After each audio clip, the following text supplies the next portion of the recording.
Halo Sobat Sehat, jumpa lagi dengan saya di channel kesayangan kita Triple H Hidup Happy Healthy.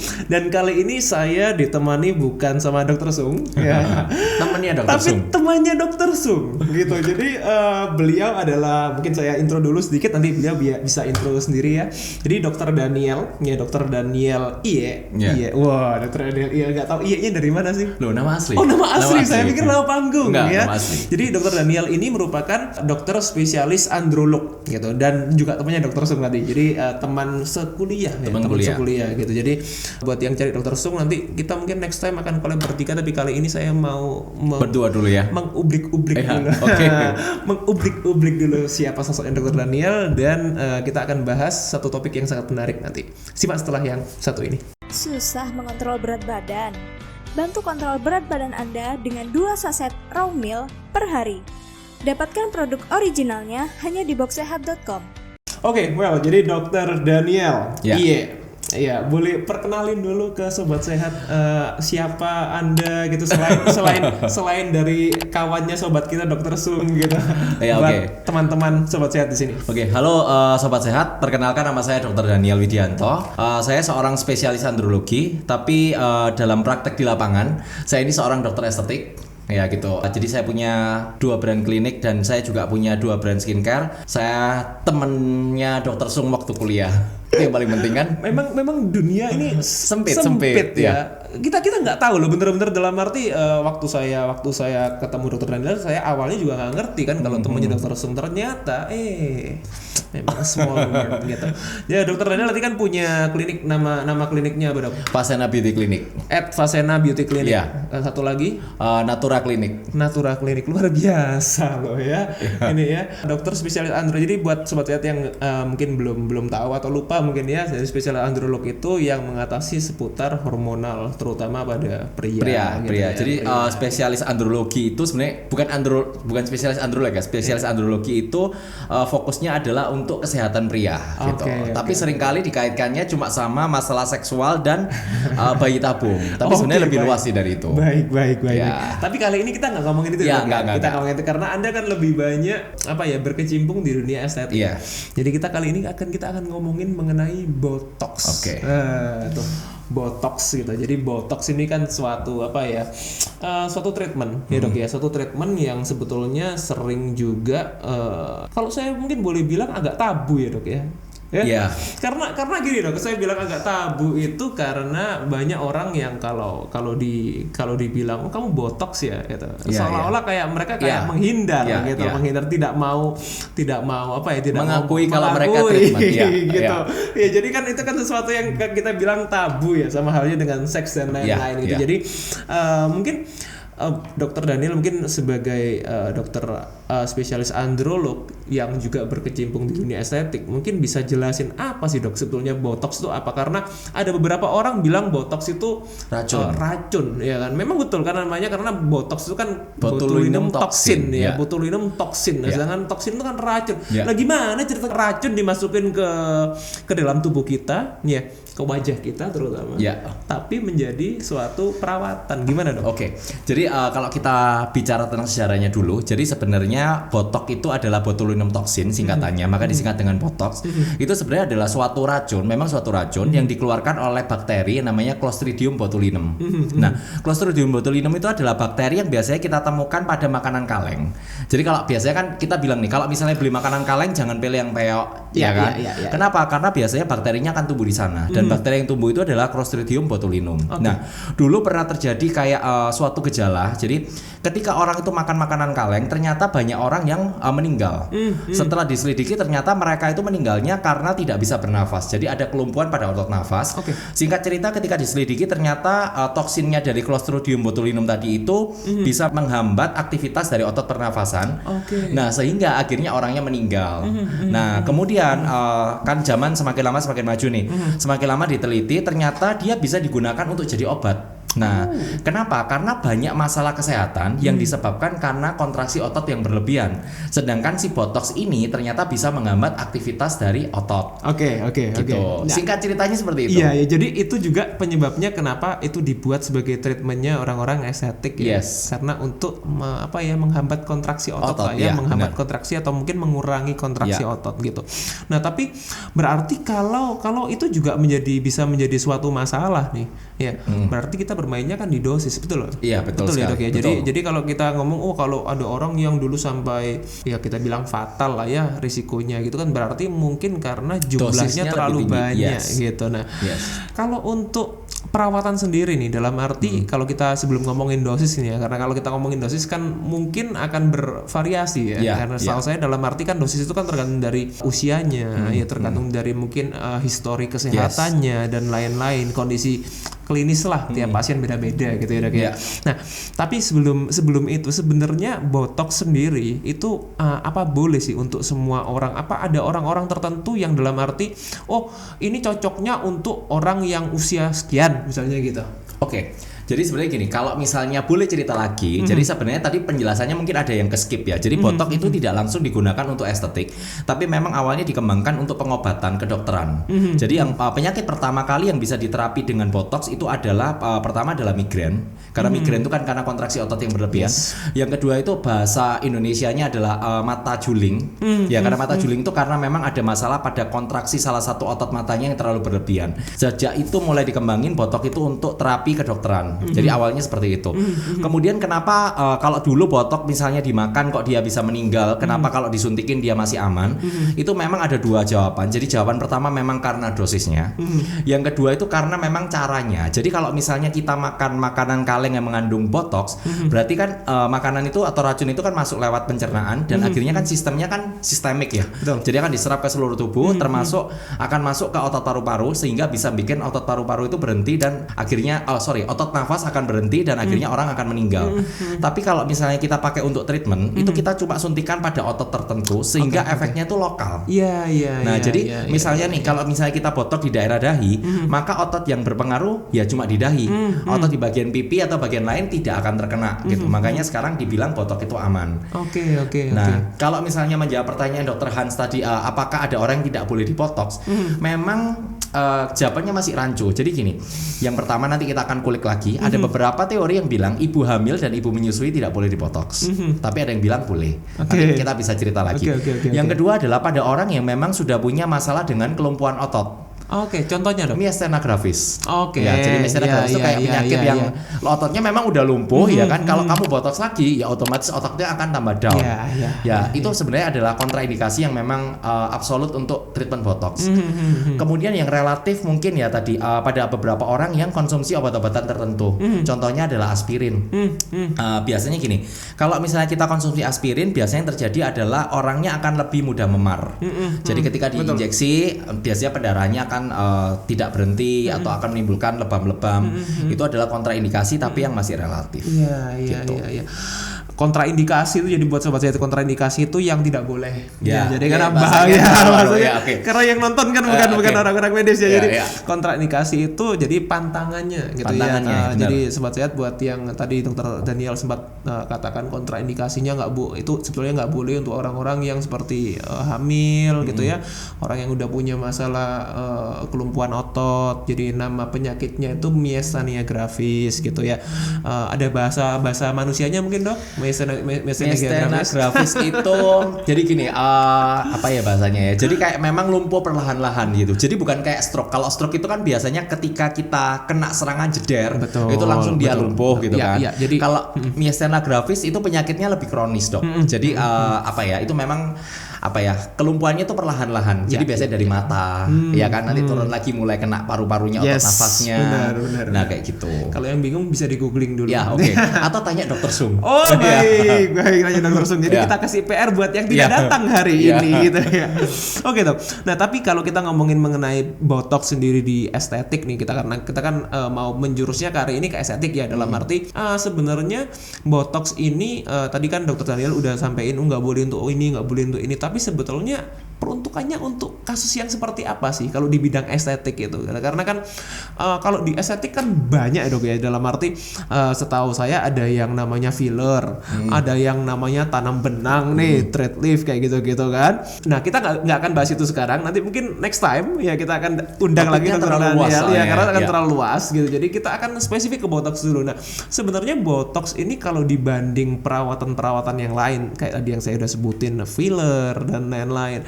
Nah sebenarnya botox ini untuk apa sih kalau di estetik gitu? Bedanya apa dengan yang lain-lain? Apakah karena dalam arti dari segi usia kah, atau mungkin dari segi dalam arti ada pertimbangan lain, gimana dong?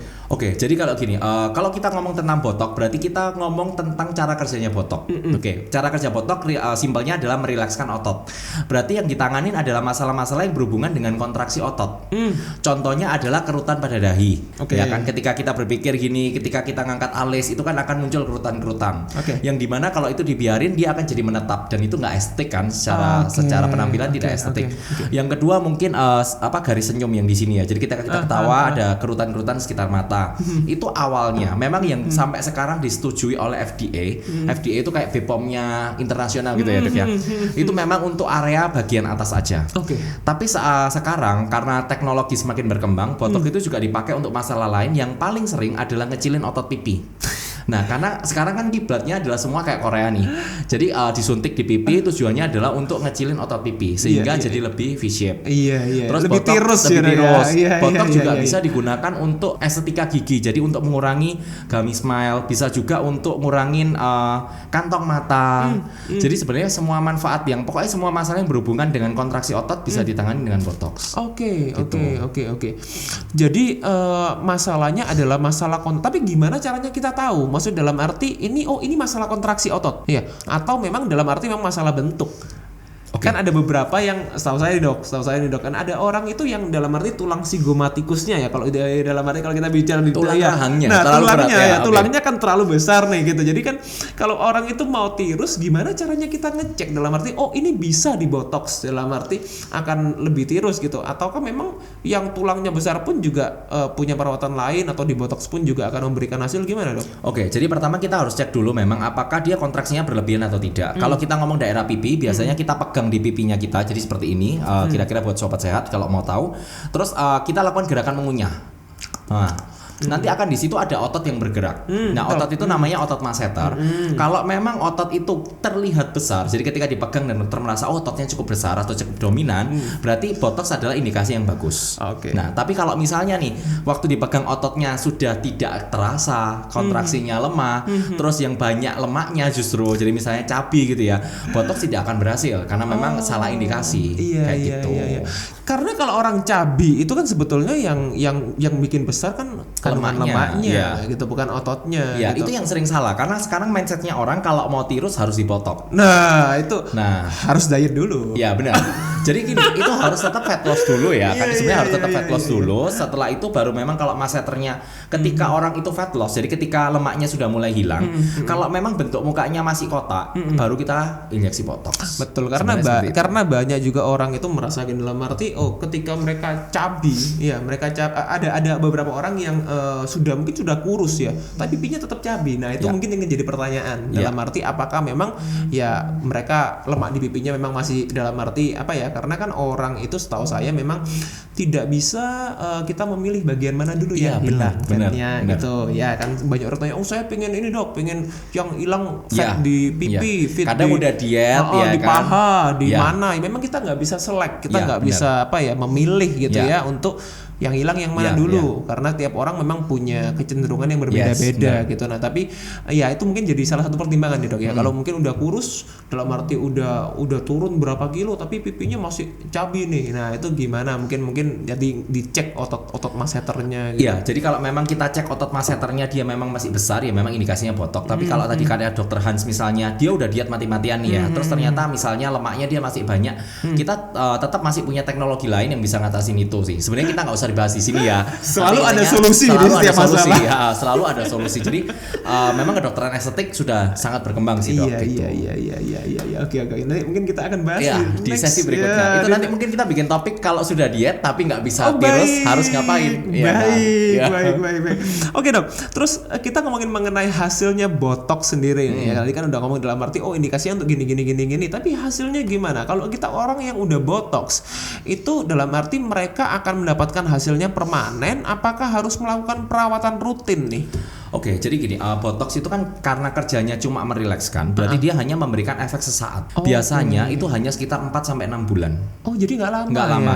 Ya. Jadi dia tidak permanen. Ketika nanti misalnya efek botox itu akan habis, otomatis otot akan kembali lagi. Gitu. Jadi memang botox bukan perawatan yang memang hasilnya selamanya atau permanen ya. Jadi tetap harus diulang sih. Nah, gitu. kalau diulang itu diulang sampai kapan? Diulang seterusnya. Seterusnya. Ya. Oh, berarti never ending ya? Iya, never ending. Karena ini dok, saya pernah ini ya. Mungkin buat sobat sehat bukan yang juga mungkin sering tanya-tanya atau mungkin suka mencari informasi gitu ya. Ada yang bilang katanya kalau kita sudah melakukan beberapa kali secara rutin ya, itu dia akan permanen. Nah, akan seperti permanen. Nah, itu gimana dong? Maksudnya itu hanya untuk beberapa orang atau tidak berlaku untuk orang-orang yang punya masalah tertentu atau gimana? Oke, jadi sebenarnya tadi pertanyaan belum dijawab ada 2. Jadi kalau misalnya jawaban pertamanya sampai kapan? Jawabannya adalah sampai dibutuhkan. Jadi ada satu titik di mana botox tidak lagi dibutuhkan. Contohnya misalnya gini, ketika kita semakin tua, otomatis tanpa kita rilekskan pun otot juga akan jadi lebih rileks karena ototnya jadi lebih lemah kan. Jadi ketika semakin bertambahnya umur, biasanya dosis botox justru akan berkurang, bukan bertambah. Itu yang harus dilurusin karena banyak orang yang berpikir botox itu harusnya dimulai pada saat usia tua. Oke, itu yang pertama. Yang kedua tadi apa pertanyaannya? Apakah dalam arti botox ini bisa permanen hasilnya? Jadi gini, itu akan beda hasil ketika misalnya kita botox terus nanti efeknya habis terus baru kita ulang lagi sama orang yang kalau botoxnya misalnya baru 4 bulan belum habis terus kita suntik lagi itu akan menimbulkan hasil yang semi permanen. Oh gitu. Ya, jadi memang yang betul harusnya sebelum habis sudah harus di-touch lagi. Jadi memang beda karena itu yang aku rasain sendiri. Jadi ketika waktu aku suntikin botox di pipi sampai hari ini pun sudah 2 tahun nggak retouch, dia juga nggak kembali lagi. Suntik sendiri gitu ya? Sendiri dong. Biasa. Kita nggak bisa ngomong pasien ini aman ini apa enggak kalau misalnya dokternya sendiri. Betul. Jadi gitu. Anda harus walk the talk ya. Jadi menjalankan seperti kalau saya ngomong mengenai diet ini saya udah coba semua gitu ya. Jadi memang kita harus menjadi kelinci percobaan atas apa yang kita katakan sendiri. Iya, benar. Jadi harus bertanggung jawab ya. Baik. Oke. Nah, tapi kalau kita ngomong dok, dalam arti ada nggak sih kan orang paling kita ngomong dalam arti orang itu kan pasti punya kekhawatiran dok ya, punya kekhawatiran apalagi mereka yang mungkin mereka ya seperti tadi dokter Daniel bilang mereka mungkin konsumsi obat-obatan tertentu, misalnya konsumsi aspirin, pengencer darah dan lain-lain, punya masalah hipertensi. Nah, kira-kira dalam arti efek sampingnya yang selama ini dokter Daniel tanganin ya, pengalaman nih dalam arti yang udah dokter Daniel tanganin dan yang punya masalah itu masalahnya biasanya paling sering muncul dan yang paling buruk nih, the worst case side effect gitu ya, itu apa dok? Oke, kalau boleh cerita lagi, jadi sebenarnya gini. Tadi pertanyaan yang juga sebenarnya belum kita selesai jawab adalah pada ibu hamil dan menyusui. Oh iya, itu gimana? Jadi sebenarnya itu teorinya kan masih amburadul. Jadi ada yang bilang boleh, ada yang bilang nggak boleh. Tapi kalau saya mau luruskan sebenarnya secara penggunaan obat, secara FDA itu botox itu masuk kategori C. Jadi kalau kategori C itu artinya obat itu boleh digunakan untuk ibu hamil dan menyusui asal lebih banyak untungnya daripada ruginya. Ya, itu yang pertama. Jadi harus ditekankan itu. Nah, jadi kalau saya boleh jelaskan sebenarnya kalau pada ibu hamil dan memang dia membutuhkan botox bisa kita kerjakan. Tapi apa yang biasanya membuat pertimbangan kita tidak mengerjakan adalah kalau kita suntikin botox pada ibu hamil, resikonya kalau orangnya tidak tahan sakit, dia bisa terjadi kontraksi. Jadi bukan botox itu akan bikin janinnya kenapa-kenapa, itu yang harus dilurusin bukan, tapi takutnya akan terjadi kontraksi. Semua perawatan estetik yang ada rasa sakit biasanya kita hindarin pada ibu hamil. Karena apa? Itu tadi kalau dia sakit dia bisa kontraksi dan pasti akan mempengaruhi kehamilannya. Jadi bukan secara langsung. Tapi kalau sakit harusnya bisa dianestesi dong, bisa dibius. Tapi kan level pain toleransinya setiap orang beda-beda ya. Dan banyak orang yang biasanya kalau botox memang dia bilang nggak perlu dibius karena sebenarnya botox sebenarnya tidak sakit sih. Iya. Nah terus kalau misalnya efek samping yang sering terjadi paling sering adalah memar. Pasti kan memar, ya. Memar kenapa? Ya karena itu tadi, karena memang kita nyuntiknya di otot, ya kan. Yang kedua biasanya kalau misalnya sering minum aspirin atau obat-obat pengencer darah, biasanya resiko terjadi lebamnya tadi atau memarnya tadi akan lebih tinggi. Tapi itu kan sebenarnya didiemin aja nggak masalah, karena 2 minggu memar akan hilang sendiri gitu kan. Yang paling sering atau yang paling gawat adalah botoknya pindah tempat. Itu yang paling gawat. Bisa ya dok? Bisa pindah tempat. Jadi gini, pernah dengar nggak ada beberapa kasus ketika disuntik botok di dahi, alisnya naik lah, matanya jadi sayu lah. Iya. Nah itu karena sebenarnya botoknya pindah tempat. Okay. Itu adalah yang the worst case sebenarnya untuk botok. Ya itu tadi. Penyebabnya kenapa kok bisa sampai seperti itu? Oke, jadi biasanya ketika itu ada 2 penyebab. Jadi penyebab bisa karena kesalahan dokternya sendiri ketika menyuntikin botok. Jadi gini, botok itu bukan tindakan yang mudah. Jadi kalau saya boleh bilang, botok bukan tindakan yang mudah, dan memang ketika seorang dokter estetik melakukan botok, dia harus kayak punya knowledge anatomi yang bagus dan jam terbangnya harus tinggi sebenarnya.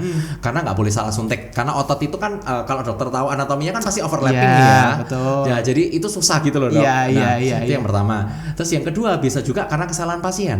Karena biasanya ketika setelah kita suntik, terus pasiennya biasanya kadang-kadang gatel, dipegang-pegang sendiri, dipijat-pijat sendiri. Itu yang akan bikin botoknya akan pindah tempat. Gitu. Itu the worst case, dan memang itu sebenarnya nggak bisa diapa-apain. Perbandingannya kira-kira antara 10 orang yang botox, kira-kira muncul side effect itu kira-kira ke berapa orang? Satu orang, 1 banding 10 lah ya, 1 banding 10, dan itu pun biasanya kalau tidak karena kesalahan dokternya, ya dalam arti ya mungkin jam terbangnya kurang gitu, atau mungkin dalam arti biasanya mungkin juga karena komunikasi ya, karena kadang pasien juga nggak diberitahu apa yang boleh dan apa yang tidak boleh dia lakukan. Nah ini makanya sekarang kita tanyakan apa yang boleh dan apa yang tidak boleh untuk mendukung. Jadi gini, gimana dok? Kalau yang boleh ya semua boleh. Misalnya kadang yang sering pasien tanya adalah, dok kalau misalnya saya botok di sini, apakah saya boleh makan? Ya boleh dong. Kalau kamu nggak makan nanti gimana gitu kan? Apakah saya berolahraga boleh nggak? Boleh. Jadi gini, yang memang tidak boleh itu ada 2, yang absolut sama yang relatif nih. Yang absolut yang benar-benar nggak boleh nih. Yang benar-benar nggak boleh adalah selama beberapa jam pertama itu kamu nggak boleh tidur, karena kalau kamu baringan atau kamu tidur itu takutnya botoknya akan berpindah tempat. Oke. Gaya gravitasi. Yang kedua, selama beberapa jam juga atau bahkan sampai 1 minggu itu dilarang memegang-megang atau sampai facial gitu, biasanya nggak boleh. Karena botok masih dianggap bisa berpindah tempat. Gitu kan. Itu yang memang benar-benar absolut gitu kan. Yang relatif biasanya dibilangin sih, biasanya tidak boleh berolahraga terlalu keras, tidak boleh kena matahari terlalu banyak, tidak boleh sauna. Itu biasanya dokter sering bilang. Karena kenapa kok relatif? Karena gini, ketika kita berolahraga terlalu keras, biasanya kan metabolisme akan naik nih, metabolic rate akan naik, itu akan bikin efek botoknya akan berkurang. Oke. Tapi memang keras itu kan relatif ya. Iya. Keras buat Anda kan sama saya kan berbeda. Iya, benar. Ya, jadi itu mungkin yang disebut relatif, karena dalam arti ya kita kemampuan setiap orang berbeda-beda, jadi tidak ada patokan yang fix gitu ya dok ya. Oke. Tapi kalau kita ngomongin sendiri mengenai botox nih dok, dalam arti botox ini kan memang tadi kan punya ada yang pantangan orang tertentu ya. Kalau dokter Daniel sendiri, misal nih ada orang yang dalam arti mereka mau botox gitu, mereka langsung datang ke klinik gitu. Dok mau botox karena dalam arti mereka seringkali sudah mendokteri dirinya sendiri gitu. Mereka merasa dalam arti ini botox gitu. Ini kalau di botox bisa bagus nih gitu. Padahal mungkin mereka cuma dengar dari temennya botox bagus, kan biasa orang Indonesia kayak gitu ya. Jadi mentalnya tuh mental ikut-ikutan gitu. Nah, kalau dokter Daniel sendiri, kalau misal merasa dalam arti orang ini tidak perlu di botox gitu, kira-kira tetap dijalankan apa enggak dok? Oke, jadi biasanya gini, seperti kalau dibahas di undang-undang itu ada yang bilang gini nih, setiap orang itu berhak menentukan tindakan kesehatan yang mereka terima. Ya ini lagi booming kan kata-kata ini. Jadi sebenarnya ketika awal konsultasi aku akan jelasin, kalau kamu nanti dibotok dan kamu bukan indikasi yang baik untuk dibotok, efek samping yang terjadi adalah ini. Kalau misalnya dia tetap ngotot, tetap harus saya botok gitu kan ya. Biasanya saya kerjakan adalah kamu cari dokter lain gitu. Karena jujur menurut saya itu akan merusak kredibilitas saya gitu kan. Tapi untungnya selama ini pasien-pasien juga cukup smart. Jadi ketika kita jelasin, saya rasa selama kita bisa memberikan penjelasan yang masuk akal, pasien mau terima kok gitu loh. Karena boleh kasih contoh nggak? Saya kasih contoh nih ya. Ada beberapa orang nih, ketika misalnya nih pipinya itu, otot pipinya itu kecil, ya kan, dia sudah tirus gitu ya, terus dia minta dibotok. Ya, misalkan orang tidak puas dengan dirinya sendiri kan. Yang terjadi adalah ketika kita lemahin otot di sini, kulit itu nggak tidak ada penyangganya, maka yang terjadi adalah kulitnya akan jadi lebih saging. Melorot. Ya, melorot. Sama dengan orang kalau dietnya terlalu cepat, ya kan pasti dia akan melorot juga. Iya, betul. Nah, hal-hal kayak gitu itu kan akan membuat seorang menjadi lebih tidak estetik kan. Makanya biasanya kita hindarin. Gitu sih. Betul. Jadi memang tidak semua tidak semua yang kita tidak semua orang cocok untuk dibotok. Betul, gitu. Dan mungkin kan ya tadi Dokter Daniel juga udah sempat sampaikan di awal ada sebetulnya banyak perawatan yang lain dalam arti metode lain estetik kan, yang lain yang mungkin nanti next time akan kita bahas gitu. Tapi selama ini Dok, apakah memang karena dulu kan orang berpikirnya cuma cewek lah. Nah, apa benar dalam arti botox ini lebih banyak selama ini ke cewek, cowok? Apakah memang sedikit atau dalam arti ada perbedaan nggak sih antara cewek sama cowok kalau misalnya di botox ini? Oke, jadi sebenarnya informasi yang sering beredar juga adalah masalah umur dan masalah gender. Ya, kita jawab gender dulu ya. Iya. Kalau dulu memang cowok itu cenderung tidak dibotok. Karena apa? Karena dulu kiblat kita adalah ke orang bule. Karena kalau orang bule itu punya mindset seperti ini. Semakin gede otot kamu, itu kamu akan semakin maskulin, ya kan? Jadi semakin banyak kerutan di dahi, semakin ngotak mukanya, itu yang terjadi adalah dia akan semakin kelihatan maskulin. Tapi beberapa tahun terakhir tren mulai bergeser, di mana orang Indonesia itu ikutnya ke orang Korea, di mana cowok Korea itu cenderung lebih feminim, sehingga tren botok pada cowok itu mulai meningkat. Gitu. Yang biasanya dikerjakan ada, yang orang dulu bilang di sini ada garisnya kelihatan maskulin, sekarang nggak mau nih. Cowok Korea kan ininya kenceng semua nih. Terus cowok Korea kan sekarang pipinya V-shape semua. Yang dulu kan cowok kan harusnya ototnya kan malah kotak ya, tapi kan sekarang semua dibuat jadi V. Itu sebenarnya karena pergeseran tren sih kalau aku rasa. Dan itu selera berarti itu ya. Selera lah gitu. Jadi tapi memang ada beberapa orang yang tetap menganggap kiblatnya cowok tetap kiblat bule. Gitu. Terus yang kedua yang kita lurusin adalah masalah umur. Dok, jadi gini, botok itu sebenarnya adalah tindakan preventif atau pencegahan, bukan tindakan kuratif atau mengobati. Jadi harusnya botok itu dilakukan sejak usia muda. Bukan ketika sudah tua, kerutannya menetap, sudah nggak ngapa-ngapain, nggak ada kontraksi apa-apa, sudah garis-garis semua, baru minta dibotok. Itu yang sering salah gitu. Muda itu seberapa muda Dok? Jadi usia berapa? Oke, kalau dari pasien yang biasanya paling muda yang saya terima adalah 17 tahun. 17 tahun. Sudah ini ya. Ada beberapa pasien 17 tahun botok. Pertimbangan saya adalah seperti ini. Kalau kamu sudah di umur 17 tahun, kamu sudah bisa bertanggung jawab dengan tindakan yang kamu lakukan. Kamu punya KTP, kamu bisa inform consent. Karena kan untuk tindakan injeksi, ya kan secara ranah medis kita butuh inform consent. Betul. Dimana itu butuhnya 17 tahun ke atas gitu kan.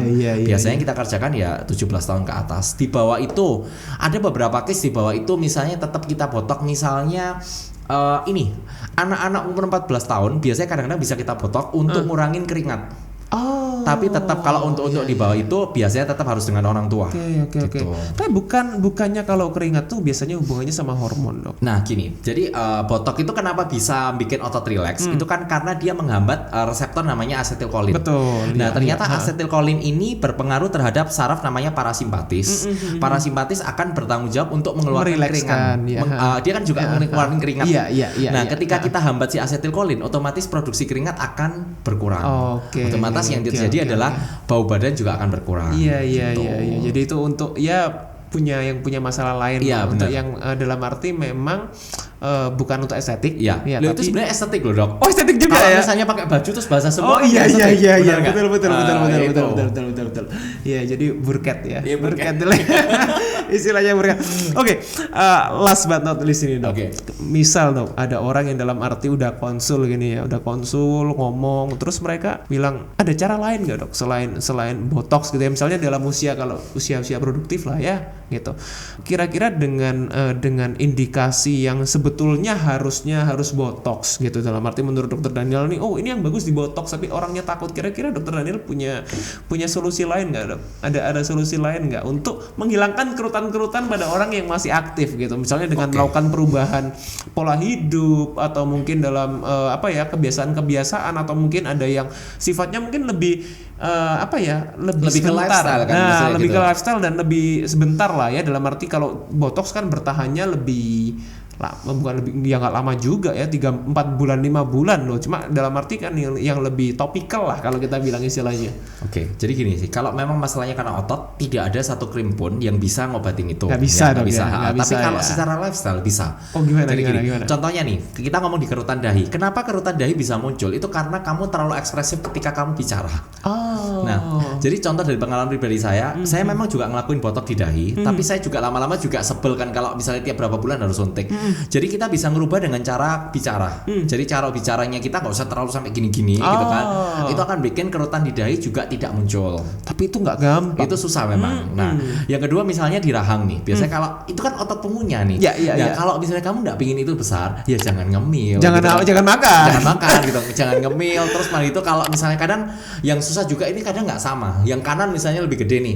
Nah, biasanya kita sarani oke, yang kiri yang kamu pakai, yang kanannya diistirahatin. Biasanya karena orang punya kebiasaan mengunyah satu sisi. Iya, benar. Ya, gitu.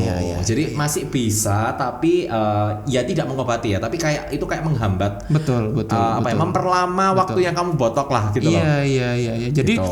kesimpulan akhirnya nih dok ya, kesimpulan akhirnya berarti botox ini sebetulnya tidak tabu ya. Tidak tabu. Dalam arti tidak tabu, dan sebetulnya setiap orang pun kalau mau melakukan fine aja dok ya, fine aja. Yang penting cari dokter yang memang bisa dipercaya, ya cari dokter yang sudah jelas lah ya, punya jam terbang, punya experience dan knowledge yang bagus gitu. Nah, mungkin di Vasena melayani dok ya, pasti dok ya, melayani dong. Pasti. Jadi mungkin buat sobat sehat yang udah tertarik ya, dalam arti sudah lebih ngerti lah ya sekarang ya, setelah kita jelasin gini, setelah dokter Daniel jelasin, mungkin kalau yang kurang jelas atau mungkin mau konsul dulu boleh ke Vasena dok ya. Alamatnya dok? Jalan Manyar Jaya 2 nomor 4. Manyar Jaya 2 nomor 4, nanti saya tulis juga di captionnya ya, jadi di description box nanti akan kita tulis IG-nya dokter Daniel juga. Kalau mau follow silakan ke dokter @Daniel_IE. @Daniel_IE. Jadi kita juga akan tulis nanti di screen-nya di sini kita akan tulis Daniel IE Vasena, nanti boleh datang. Kalau yang di luar Surabaya gimana dok? Kalau mau luar Surabaya DM boleh. Atau DM. ke klinik satunya juga boleh. Oh boleh. Ya nanti kita akan tuliskan DM lah ya, pokoknya DM. mau konsul dulu boleh sama dokter Daniel. Dokternya baik banget ya, nggak sombong, nggak humble, gigit ya. Nggak gigit juga. Jadi boleh tanya-tanya sama dokter Daniel. Dan kalau buat sobat sehat yang mau komen atau mungkin punya pengalaman yang mau di-sharingkan, bisa tulis di kolom komen juga. Oke, mungkin sekian dulu video dari kita ya. Nanti next time kita akan undang lagi dokter Daniel untuk bertiga ya. Iya, bertiga dengan dokter Sung untuk konten-konten yang selanjutnya. Ya, siap. Stay fit and be happy. See you.